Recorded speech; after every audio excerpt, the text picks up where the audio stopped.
of us are always looking on Facebook Marketplace for the next great deal on a bike we probably don't need. So that begs the question, are used dirt bikes worth buying?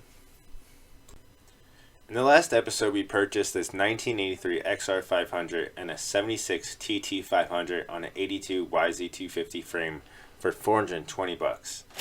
The TT500 was too much of a project, so I sold it as a parts bike for $400, making the XR my new $20 bike. Which after fixing this petcock and cleaning the carb, we briefly got running in the last video, but still had many issues to work out. Plus, cosmetically, this bike looks like crap. Now I'm aware that this 500 could use new valve seals and piston rings, but since we are already underway on a rebuild on my 1986 XR600, I'm going to postpone this aspect and stick to purely cosmetics so that I can ride it while the 600 rebuild is underway. Since there were so many spots on the frame where the paint was missing and rust filled its place, I decided to repaint the frame, and to strip the paint I used Citri Strip, which sped up the process, but overall stripping paint is a tedious and time-consuming process that involves a lot of elbow grease. Instead of going with the original Honda red, I went with this duplicolored candy red along with their black gloss engine enamel, and I'm so happy with the way this bike turned out.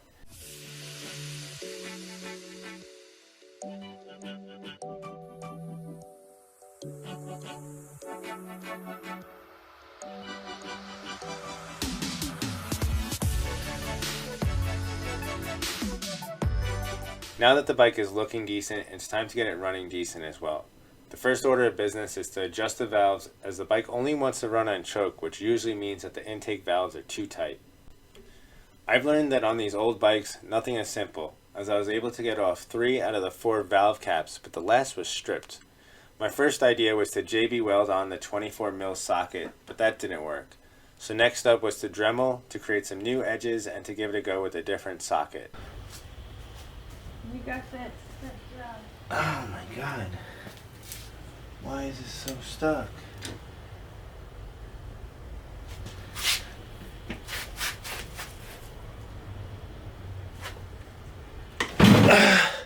Yes! Woohoo! With the cap off, I was finally able to begin the adjustment, where I quickly found that the intake valves had no clearance, as no feeler gauge would fit. This explained why the bike would only run on choke, so I set them to the factory setting, and voila, we now have a bike that idles off choke.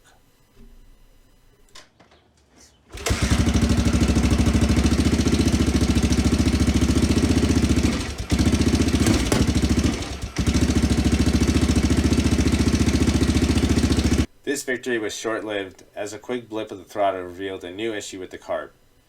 Loosening the drain bolt confirmed the thought that the secondary carb wasn't getting fuel, and while digging into the carb, I was presented with another issue. My fuel inlet was clogged so much so that the carb cleaner wouldn't even drip through, so I rigged up my air pump to blow through the carb and got some gunk out and had the carbs dripping again. The only problem was that when I placed the bowl back on there would be no fuel. I even removed the float and kept the float needle and pin in and got the same result, no fuel.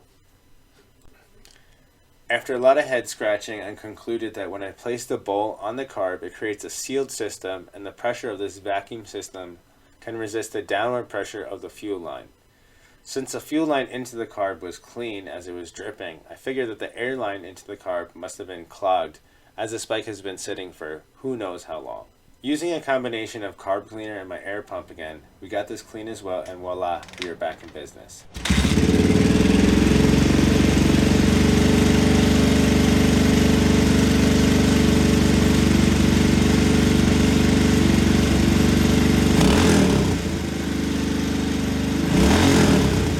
And after a quick idle adjustment, we have this nice sounding thumper who smokes more than your friends hooked on vapes.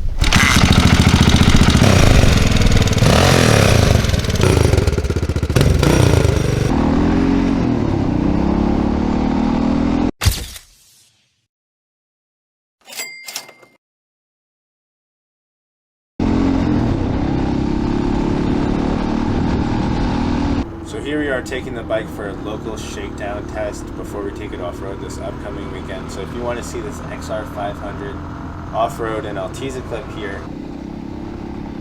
make sure to subscribe. And for all the environmentalists saying that this bike smokes too much, I will be addressing it as I'm a man of maintenance. And I'm also a man who likes to have some fun, and it's time for some fun before we have it collecting dust in the garage again.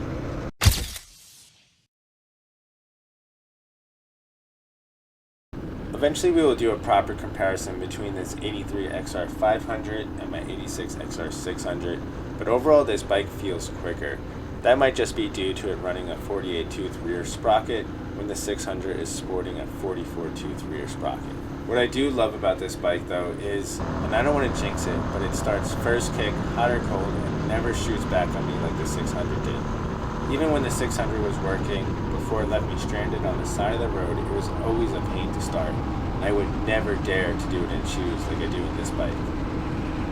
Anyway, that's it for this video. Toss a like if you enjoyed this journey, and if you want to see this 39-year-old bike go off-road, make sure to subscribe and hit that bell icon.